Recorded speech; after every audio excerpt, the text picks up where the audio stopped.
ago by a shared commitment to children, a belief that it is everyone's responsibility to care for every child, no matter where they come from and no matter who their parents are. Kamala knows that each generation has an obligation to the next. That's why when I was Speaker of the State Assembly and she was a prosecutor, we fought to address youth homelessness and reform the child welfare system. We wanted to make sure that California's foster youth aren't cut off and left on their own the day they turn 18. As Attorney General, Kamala created our state's Bureau of Children's Justice and worked to give children in the juvenile justice system the support they needed.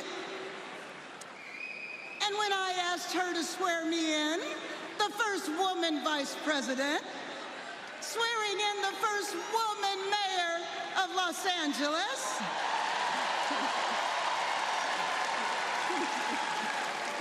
we knew we were sending a message to young girls everywhere that they too can lead. Now, I know Kamala, and she feels the importance of this work in her bones. When Kamala meets a young person, you can feel her passion.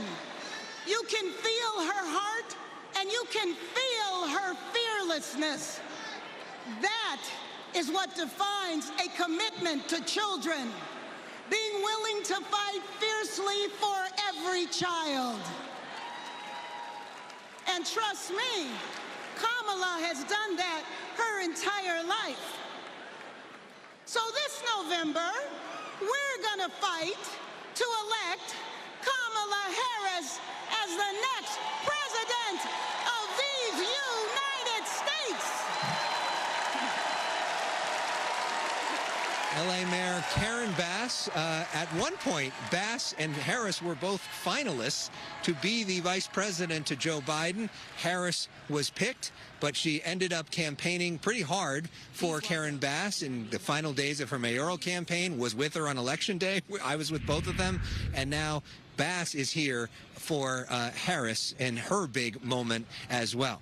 Now, of course, a lot of this is all going back to California. A lot of these folks have known each other for a long time. Among them is Alex Padilla, who is now sitting in the Senate seat that Kamala Harris was in when she became vice president of the United States. We caught up with Padilla today to talk about the California connections of all of this and to get a better sense of who Kamala Harris is behind the scenes. Here is some of my conversation today with Senator Alex Padilla. Does it mean legislatively, though, to potentially be able to call the president and the president not only be from California, but somebody who used to literally sit in your seat? Oh, look, the relationship is huge. It's been a very good relationship with President Biden, don't get me wrong, but knowing that somebody is sitting in the Oval Office who knows and understands California, not just our needs and our issues, but our leadership. Can you give us some insight into who Kamala Harris is as a person, the side that we don't see on camera? And look, that's one of the reasons I'm so excited about her nomination and this convention, because the rest of the country will get to know Kamala the way we in California have been blessed to know her, the way I've been able to get to know her on a more personal level.